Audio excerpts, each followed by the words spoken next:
Okay. Okay, we're ready for countdown. Okay. 5, 4, 3, 2,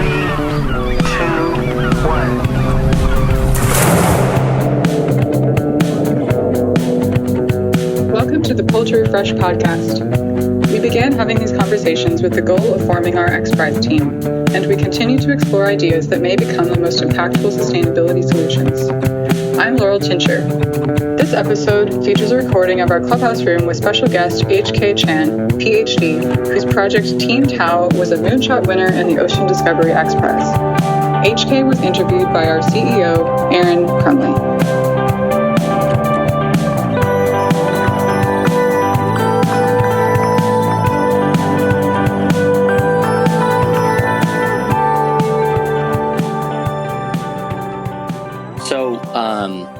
My first question is about, actually, to give it some context, there's this science fiction series, Westworld, and there's something that they say often, which is, I don't know, I don't see anything at all. Like when the artificial intelligence is looking at anything that's a part of like modern society, any kind of photo or skyline, anything that just doesn't register for their brains. It just doesn't seem like something that they can take in. And that reminded me of when animals look at, like a painting, they don't really see anything at all. And so where I'm going with this is that a lot of people look at the ocean and they're like, very beautiful. It's blue. It has some sun setting. I like it.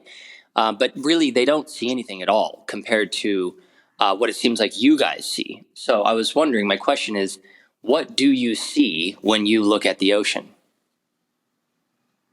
Well, Arin, thanks. First of all, thanks. It's a really good question. I guess, coming from an electronic engineering background and, doing a lot of different technology, to be fair, ocean was a bit of an abstract kind of entity to me when I first joined. Started looking at, forming our own XPRIZE team, TeamTao. The way that I see it is that, perhaps it's something that, feed maybe quite a bit of a population. I can't remember now, maybe 15% of the world population. As a child, I'm always really afraid of ocean because it's just a massive unknown. It's dark and it's cold. And it's just, if you wander into it and you get dragged away by tide and things like that, you'll probably die. That's kind of like natural instinct kicks in and it's like, stay away from the ocean. It's quite a interesting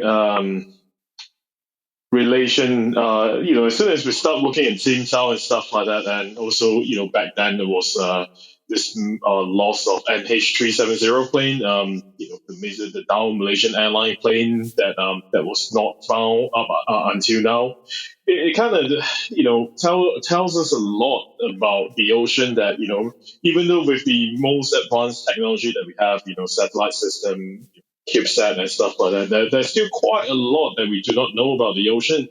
And there was actually quite a bit of a movement and stuff like that people try to understand a little bit more of the ocean, i.e., for instance, if you're going to different parts of the world, you get to know what's the climate like, perhaps experiencing fall season, knowing that, during winter time it's cold, it's snowy, it's, getting dark earlier, but that doesn't seem to be something that a lot of people are aware about the patterns or the changes of ocean with time or with season or with different geography.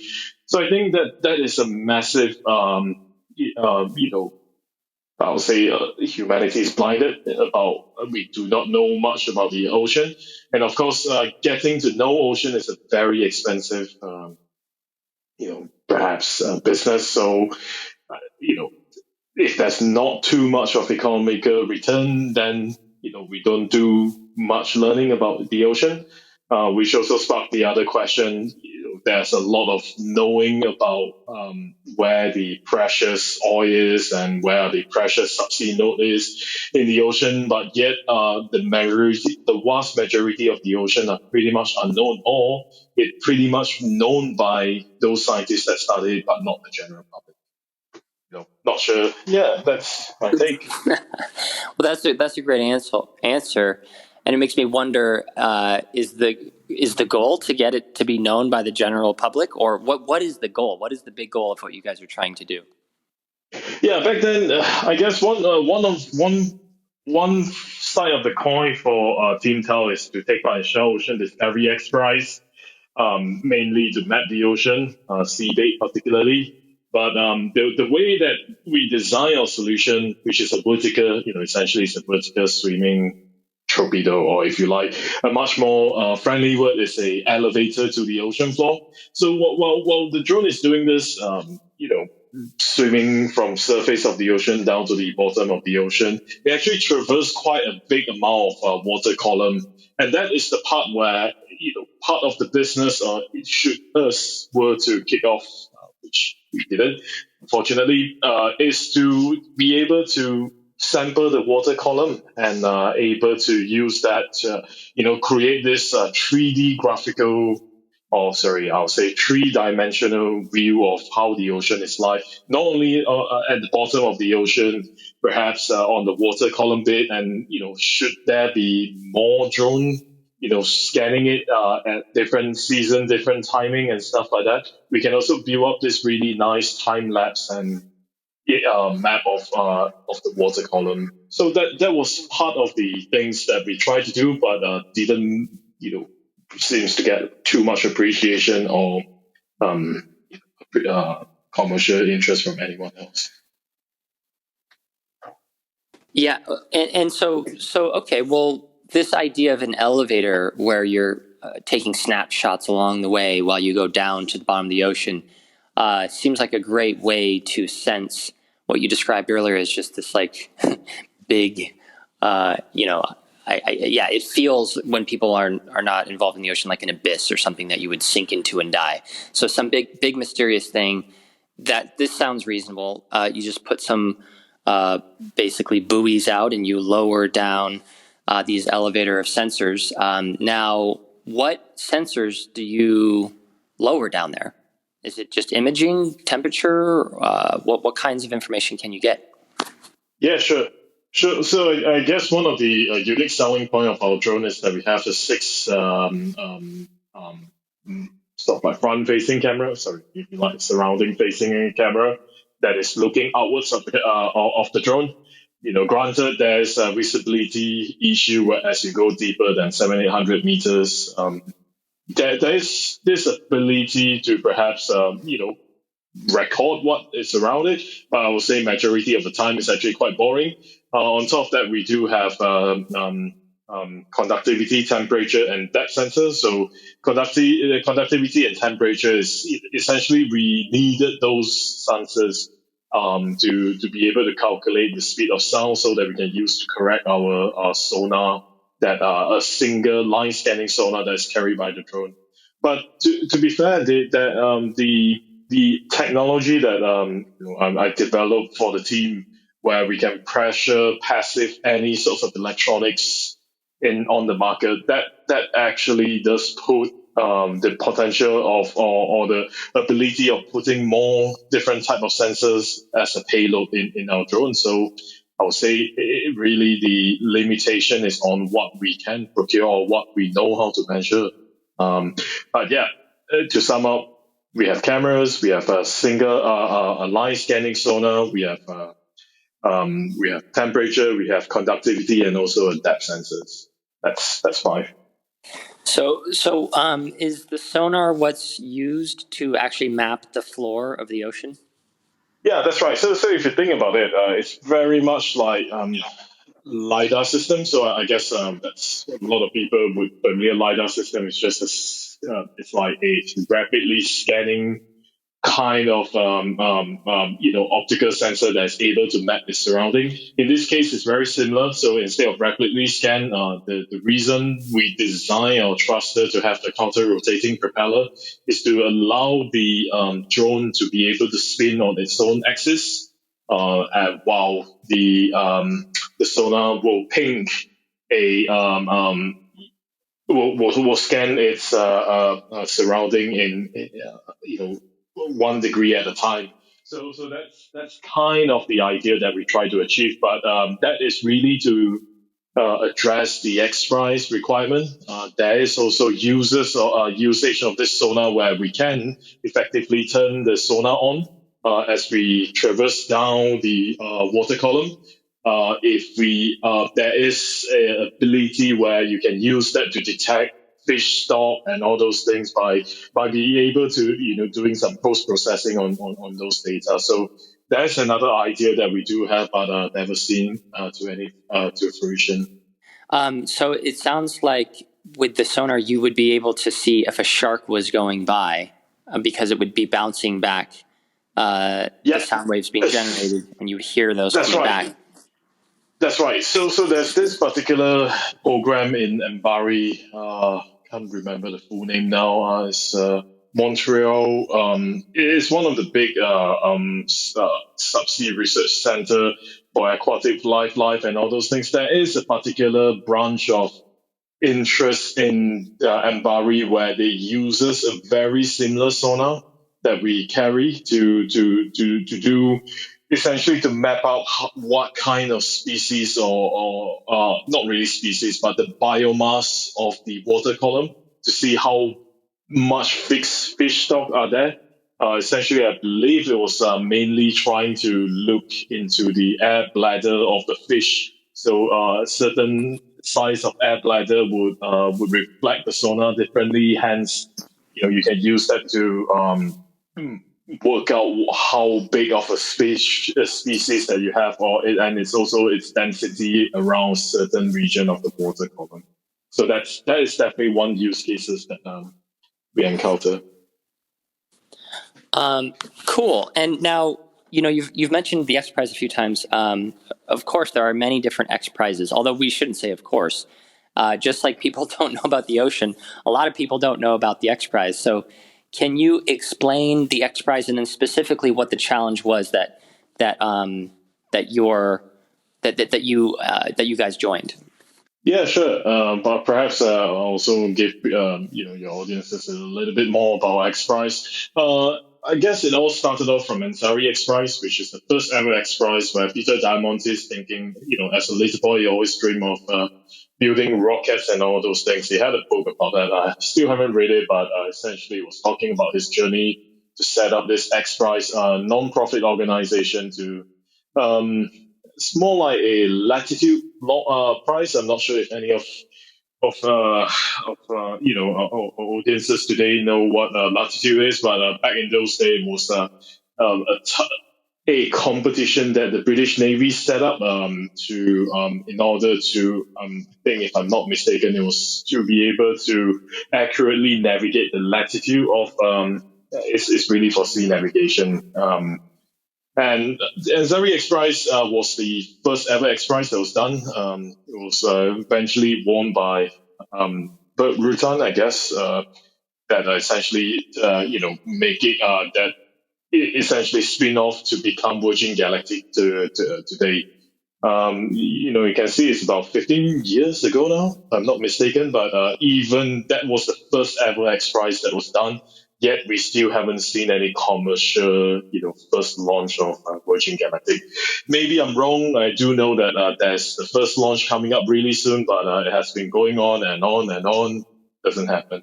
So this particular branch that we took part in is the Shell Ocean it's the Ocean chapter of the XPRIZE. So there were many of the Ocean chapter XPRIZE in the past.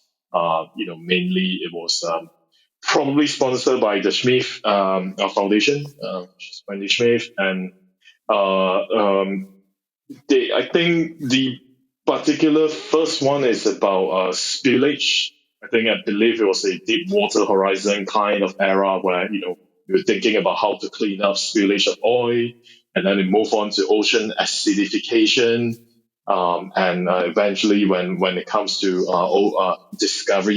Ocean Discovery XPRIZE, that's the one that we took part.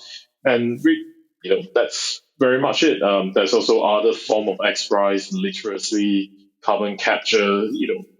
There is a version of carbon capture that was done the same time when we took part in the Shell Ocean Discovery XPRIZE. But the scale is nowhere what Elon Musk set up to do, which is the gigaton carbon capture program. So yeah, it's just a little bit more about XPRIZE. The way that I think about XPRIZE is coming into, well, it's kind of like you mentioned with the space concept, like coming in for a challenge to help it happen and help motivate the research and development. Partly because I feel like that is actually missing. This is sort of my little personal perspective, that is missing from society. That for some reason we motivate things that work through capitalism and rewarding companies that successfully make a thing work again and again and again and can keep making it work every single day, all the time. But that things that don't work, now there's no real reward for that. So then how in that kind of a world do you ever do anything new? Well, it's risk. You take a risk, and that's kind of what entrepreneurship is about. And that's, that's where there is room for new things. However, what if the risk involves a huge leap that needs to happen? Because an entrepreneur can go out and be like, okay, you've got this, you've got that. I'm going to put those two things together. That's something new. That's very low risk. And that's something you probably could get money for. Like phones exist, app technology exists. We're going to do an app. But what if what you're trying to create has like 10 or 20 or 100 or even just 1,000 different things that all need to work and all have never been done before?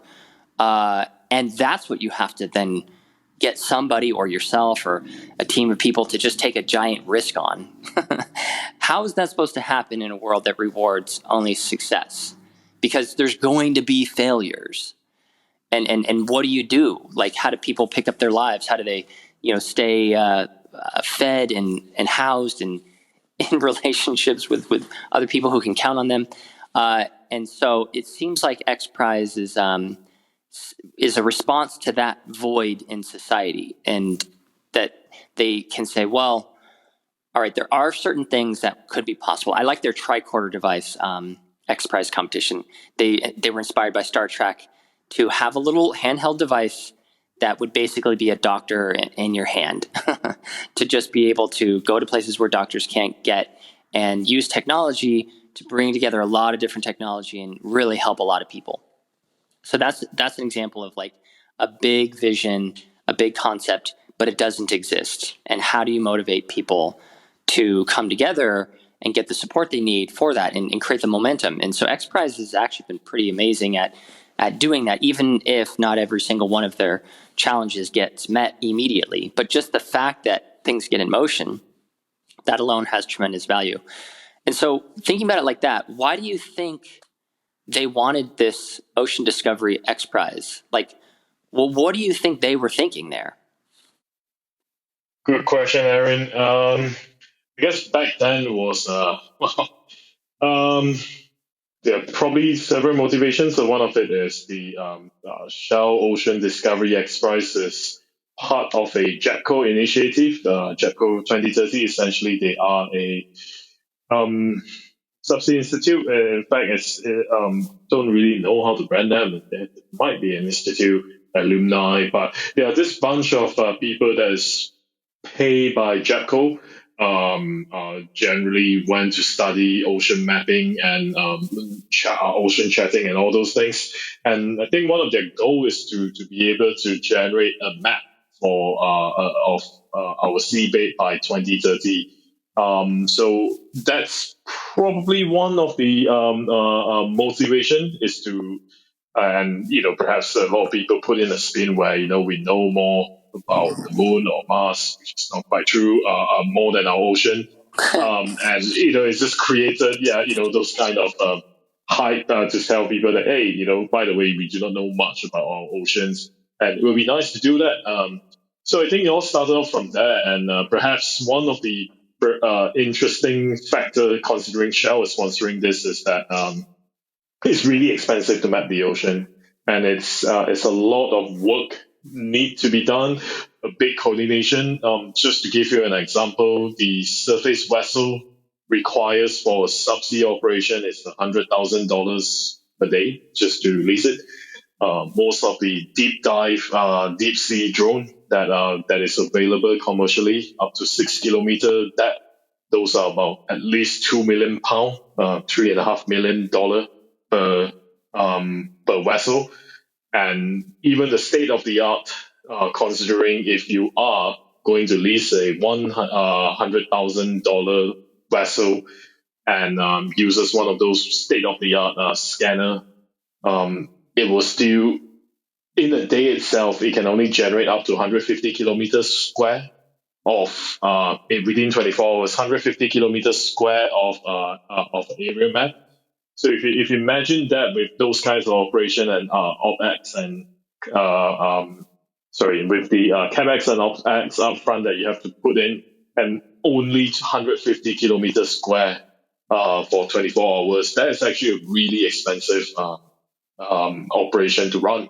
And in most cases, ocean is one of the, it's unpredictable. It can changes anytime. If there's any delay or any changes of weather pattern, all those things could be put aside because there's a bigger risk of losing the subsea vehicle. Hence, you have to be a big player, a country to get into doing seabed mapping. I suppose that's one of the other motivation why, this whole Ocean Discovery XPRIZE is created. That's just my thing. Right. And you said earlier it would be nice to map the ocean floor. So why would that be nice? I mean, it certainly is a curiosity, a kind of an itch to scratch, maybe. But and also it makes sense in the oil industry. Okay, I think that would be clear and obvious to anyone. But now, other than that, why would we want to map the ocean floor? Well, what are your thoughts on that?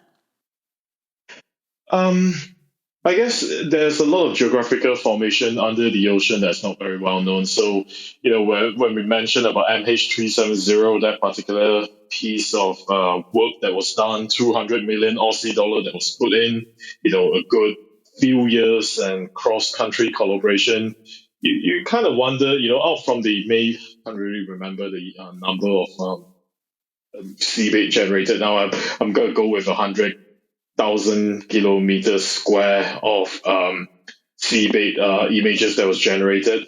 They do find a couple of really interesting features that was never known because of the really poor resolution that was used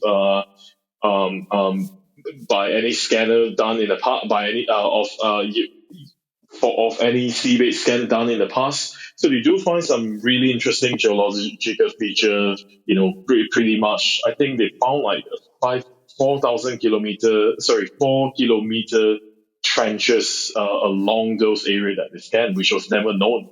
So I think that's exploratory, and perhaps if you were to tap into the organism in those oceans, maybe sea cucumbers or sponges and stuff like that, that might be a brand new isolated species that could have provide some useful antibiotic for the future. I don't know. It's just a lot of unknown. It's almost like, for instance, if no one ever tried to climb Everest before in the past, no one done all the trailblazing, there will be no chance for anyone, for the many climbers that try to challenge Everest this day. It's just this foundation that you got to lay down to enable the next generation to look into this. So yeah. Well, it's a good answer. I mean, it kind of also reminds me of discovering new, like when sailing even became a thing, going to new places, or even before that, just getting logs together and being like, we're going to go find these islands. So, humanity has spread throughout the world, and it's been done one step at a time and then redone later, and then taking all the credit, all that, of course. But what's interesting is that when somebody's doing that, they don't know what's going to come later. They don't know the implications. You could populate an entire island, you could populate an entire continent. And yet they do it for some kind of immediate reason. for you personally, what is your reason for wanting to know more about the ocean, to drop these sensors down? Just for people who may have just joined, we're talking to Hua Khee about dropping sensors down. And now, by the way, are they on a line or they're self-propelled? I think they're self-propelled, right? They're self-propelled, yeah. Yeah. So imagine this buoy that's able to sink itself down, mechanically, remotely controlled, actually probably locally controlled, and then get all kinds of sensory information about the environment, about fish going by, about temperature, and about electrical conductivity of the water in that exact spot, and then make it down to the very bottom where it's able to use sonar to get bouncing sound back from the bottom and slowly draw a map that can be compiled up above through, I would imagine, machine learning, some very complicated stitching and three-dimensional data to then ultimately build like a Google map, but that actually shows you the entire ocean floor.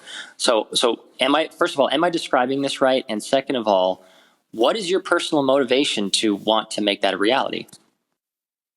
Yes, Arin, you got it right. So essentially, you sum up the whole functionality of our drone. It just, in fact, we call it a drone because it does act like a drone, but instead of drone flying off, defying gravity, this is defying buoyancy and trying to get down to the bottom of the ocean. So, in terms of motivation, I guess personally, I was from a career point of view, I was a bit. I always work in the forefront of research. In particular, I work particularly on extreme environment electronics. So when we talk about extreme environment, it's like, it's either super high temperature.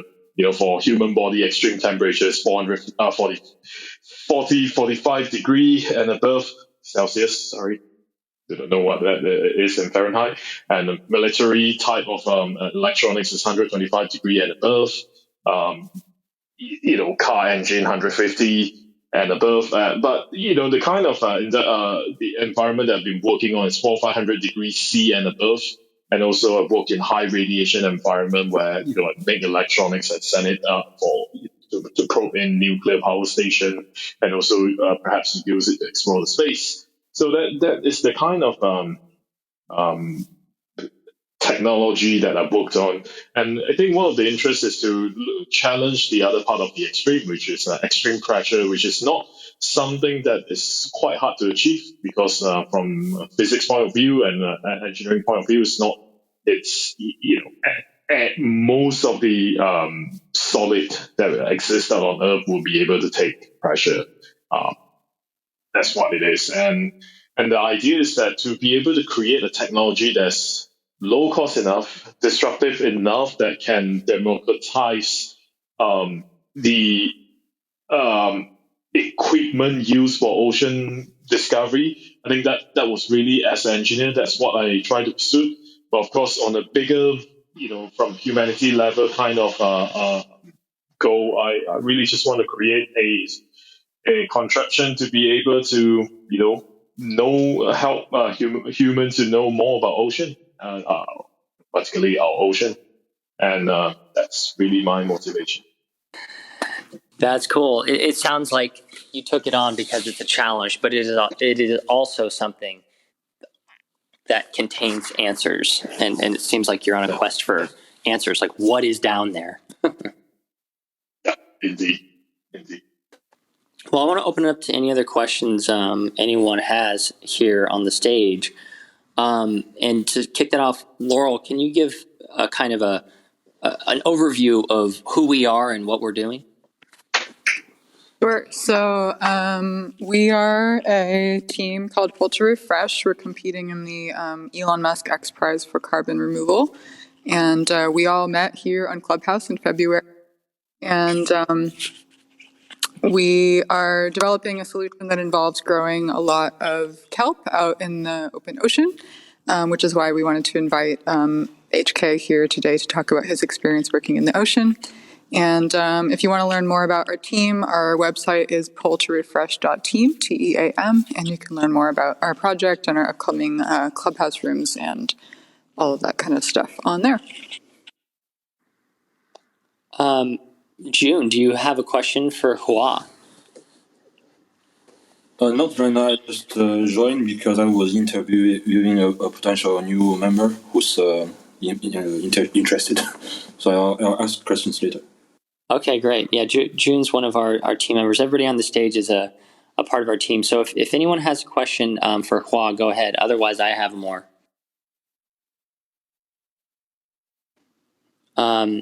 Everyone's feeling shy. Okay, well, I have one. Yeah, go ahead. What can you extrapolate from a conductivity sensor? What does it tell you? Yeah, so conductivity essentially is just telling you how much. Essentially, if you're familiar with the concept of hydroponic or perhaps soil conductivity and all those things, it just tell you how much ion it is in a certain area. That could have extrapolated into salinity, which is how salty the particular bit of the water is. There are also it also helps all those things translate into how fast the sound travel in that part of the ocean. I'm not quite sure what are the other ecological coloration that we can do on that. We can use on salinity data, but I do know that if there are extra payloads that usually when you're carrying on perhaps acidity and also a dissolved oxygen kind of sensors on the drone.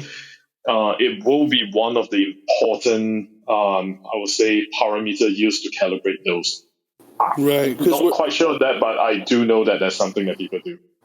We're very interested, obviously, in measuring nutrients and things that algae need. And so I was wondering if I'm just thinking of it like in terms of like beer. You can measure the gravity, and if you knew what it was before, how much sugar is there or whatever. I was wondering if conductivity could be useful in determining the presence of any kind of nutrients, or if it's mainly just salinity or like electrolyte.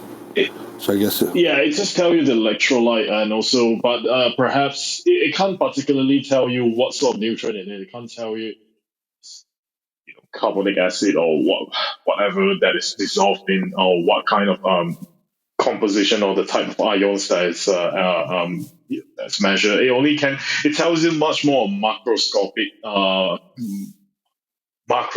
kind of picture rather than a microscopic.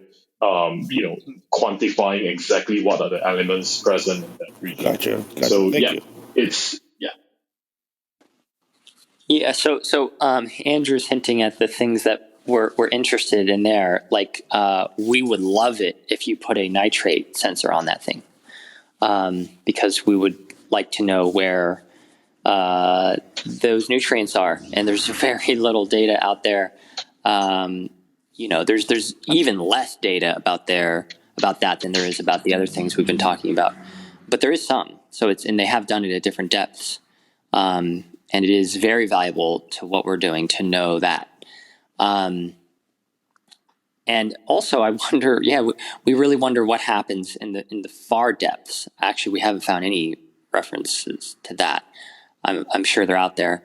But thinking about this idea of a swarm of drones that are getting all kinds of useful data is pretty fascinating. I was hoping you could talk more about, first of all, how many you have out there currently, and then also what it's like to keep track of all of these different things. That's a very good question, Arin. Unfortunately, I'm here to disappoint. The team has not managed to carry on any of our work. So I've left TeamTao, about 2 years now, and also the team lead Dale Wakeham has moved on and worked for Ocean Infinity. So effectively, we do not have any unit out there. Part of me perhaps still hoping there's some sort of work that we can do to further develop this, but at the moment there's nothing. unfortunately. Well, this is a surprise because it wasn't clear on that from the website, although sometimes websites are like that, aren't they? But actually, this is maybe even more interesting, to be honest. Wow, so for some reason, all of this amazing capability is not being utilized. Okay, well, then I have a whole bunch of different questions. So what does it cost to get one of those things in the water? So the question is how deep you want it to be. That's one of the question. The second question is what type of payload that you want it to be to have. And thirdly, I suppose in this particular use case for your team is that it probably doesn't need the sonar array. Hence, that significantly reduces its size, its weight, its cost, and everything else. So my question is, how deep do you want it to be? Well, we'd like to explore a water column that goes down to 300 meters, and I know you're like, oh gosh, that's nothing. Yeah. And to be able to dive down in a drone and learn the way that the nutrients decay, and also go up. You know, we have found in our research that tiny little organisms really love sunlight, and they also really love nutrients. And when you have sunlight and you have nutrients, basically you don't have nutrients anymore. Something grows, something takes those nutrients, that something dies, that something sinks to the very bottom of the ocean. And then at a certain point, the cycle repeats, and some things get brought back up from the death of what fell, and some things never do. And actually, interestingly, since we're talking about carbon removal, some of the things that never do are the things we want to get rid of, by the way. The carbon in the form of the water that they're using to build their bodies and their little shells. And, you know, I'm oversimplifying this massively. So if I say anything that makes anyone cringe, feel free to jump in. But this is the basic idea.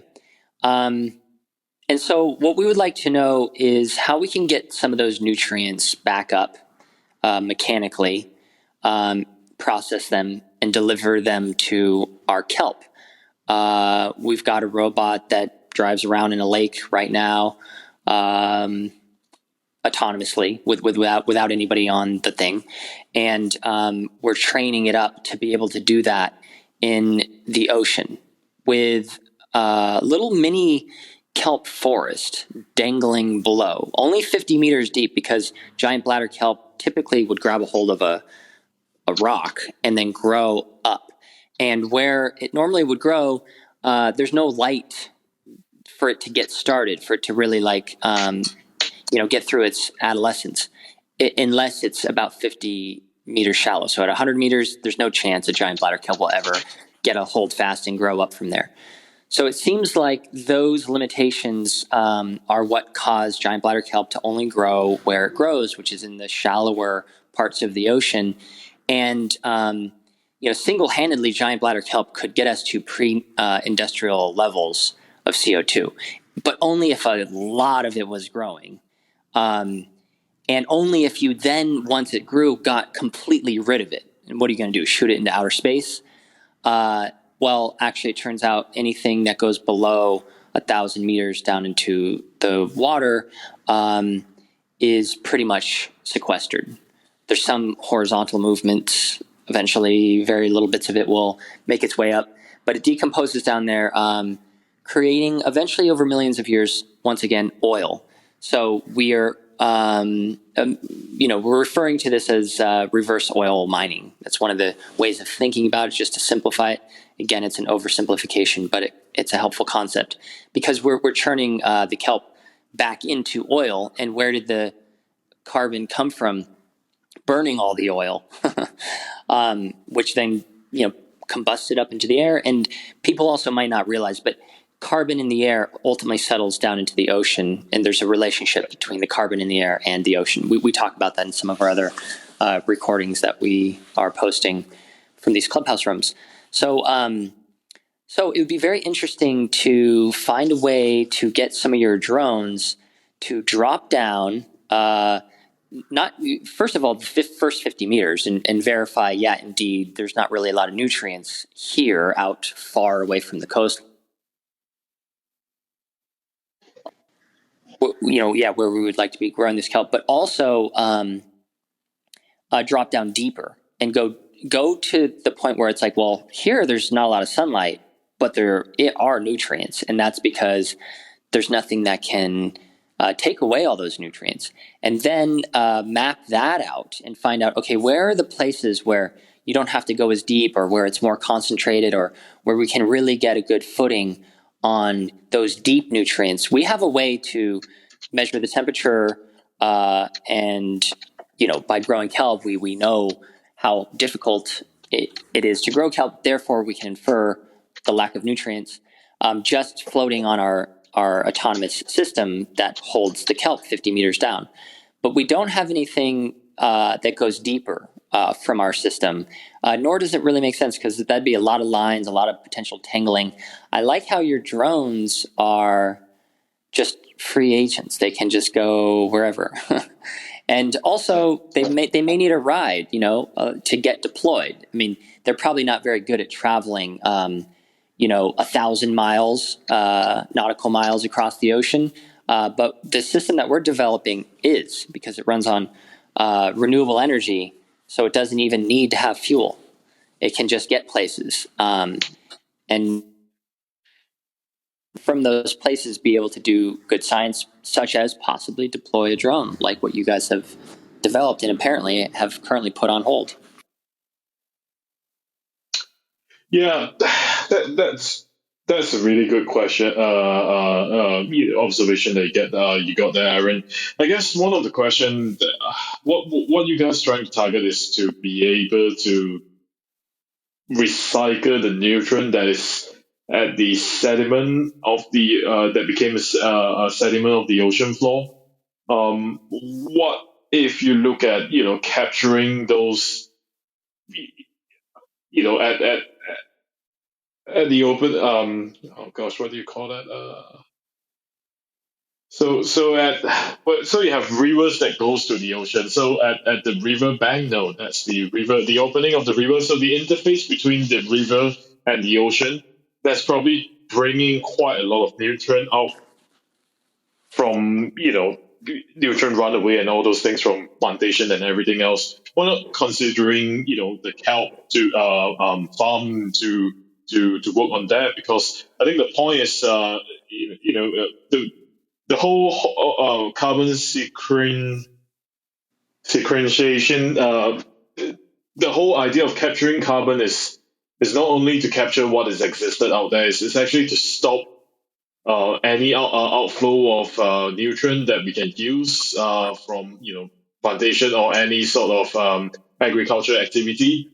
And using that, you will probably always never run out of nutrient.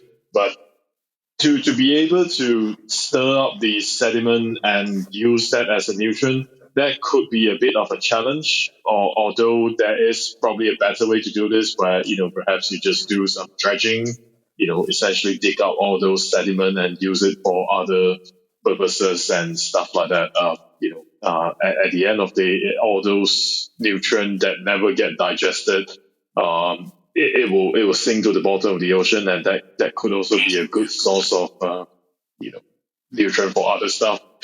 I'm just thinking out loud, but definitely, to have a drone to be able to patrol around the ocean, or where the kelp forest is, collecting data and all those things. That, in fact, is one of the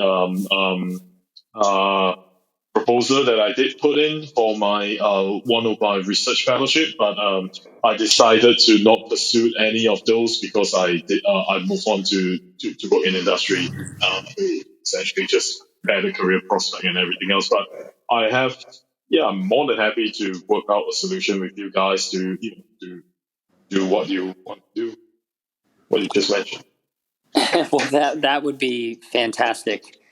I mean, it's pretty interesting to think that the information that we don't know about the ocean is sort of like our giant blind spot that can be a really valuable asset in the big problems that we face right now, which obviously we've got a little bit too much CO2 in the air and we have to do something about that. And through this current XPRIZE, that seems to be the kind of big obvious thing. Like if we're going to do something at gigaton scale, which is what they're calling for, which nobody does today. I mean, there are some operations where you can, go past a little chain link fence and walk a few meters and look at a building, industrial looking building, and have explained to you, this building is sucking CO2 out of the air. It's like, oh my gosh, that's even possible? You mean like a tree, but mechanically?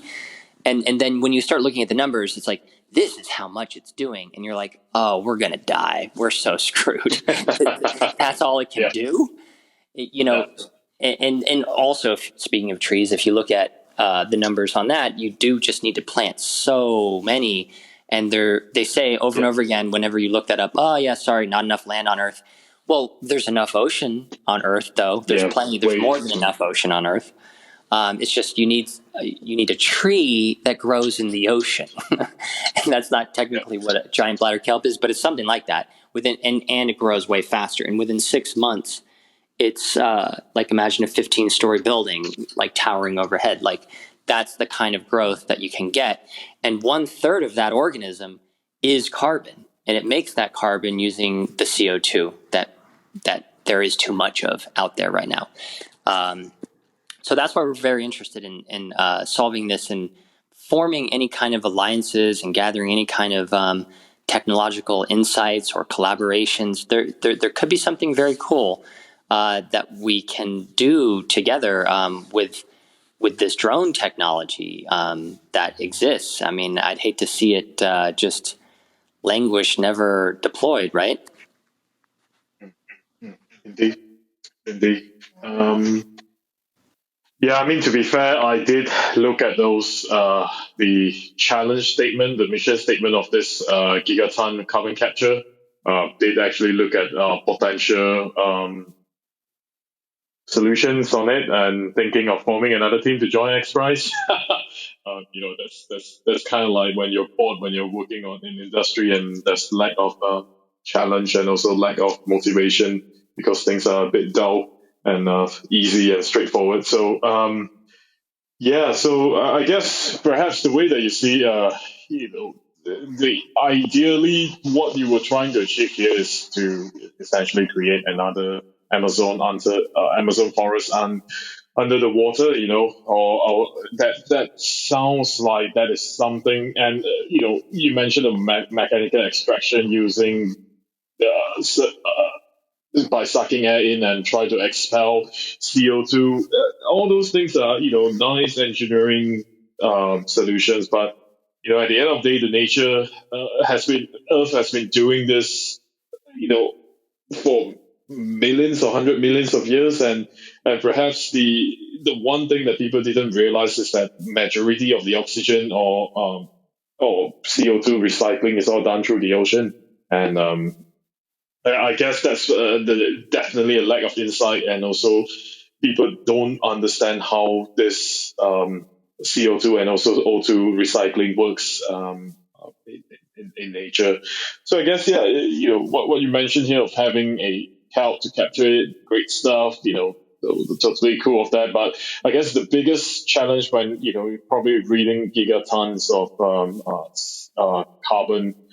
That is something that you want to create to be self-sustainable and perhaps work autonomously until it dies or break down, and bring in some teams or guys to be able to service the system. But effectively, that's perhaps a much more viable option rather than building more and more of those carbon capture towers and stuff like that.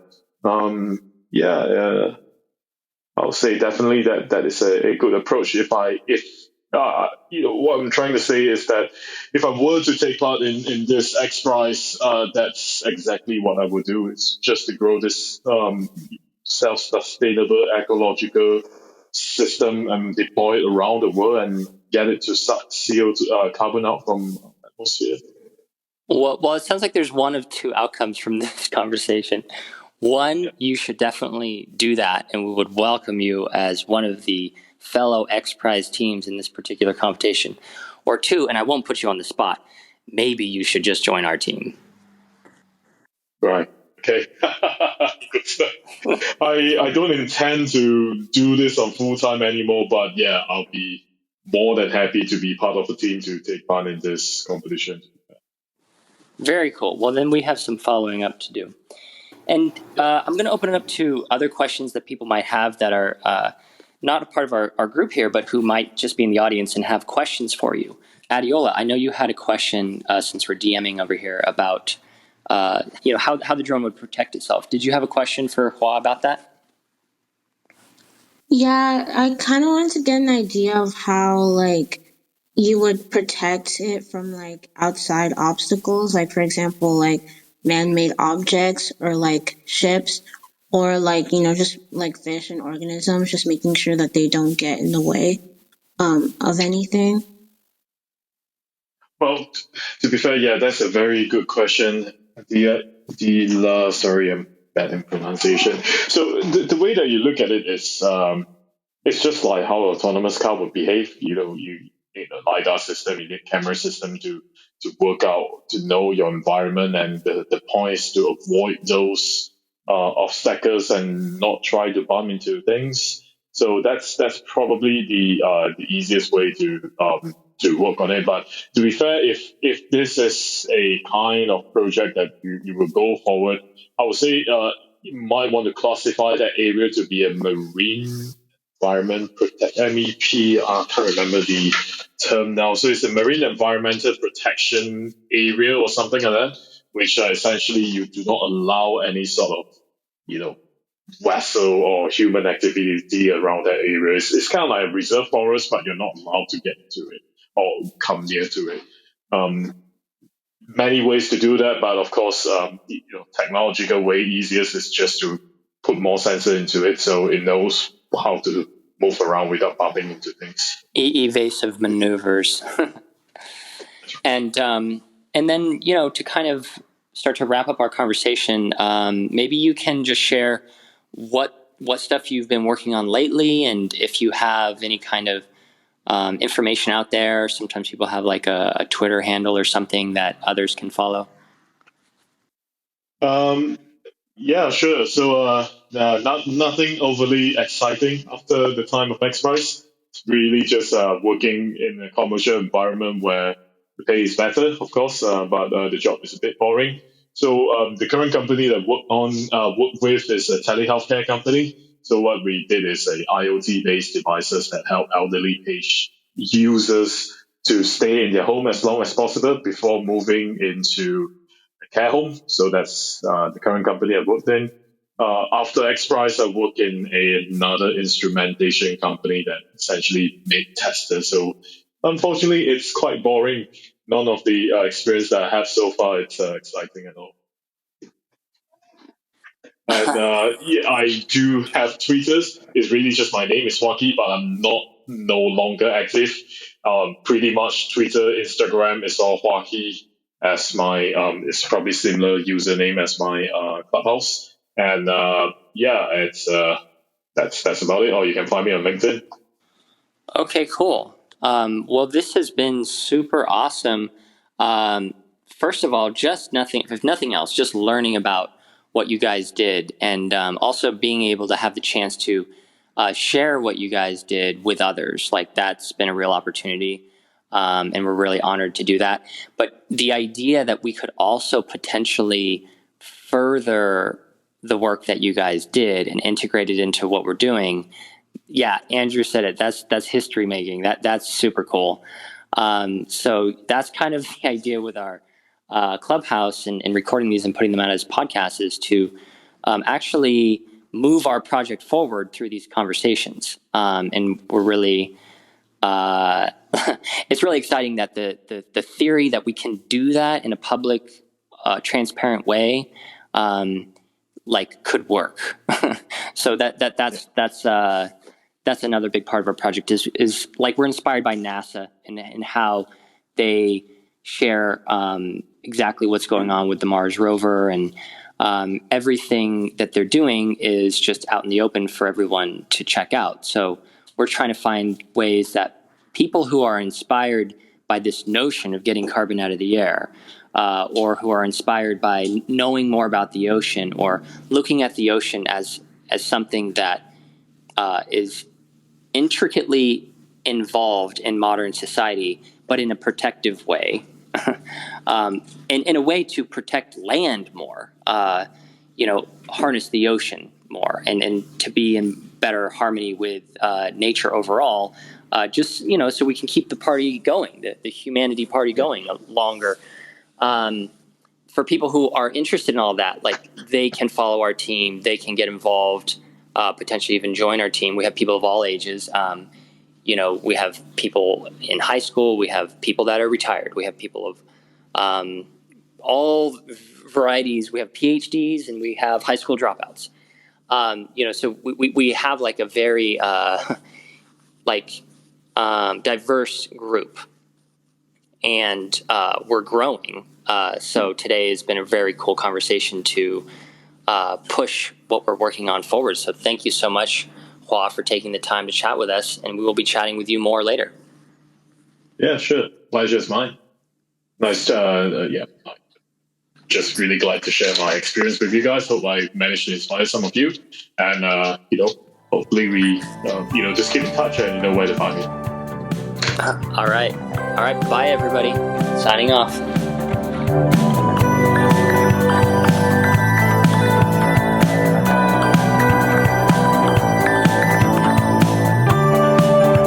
Thanks for listening to the Pull to Refresh podcast. Please remember to leave a review in Apple Podcasts and check out our website, pulltorefresh.team, where you can follow the technology and solutions we are developing.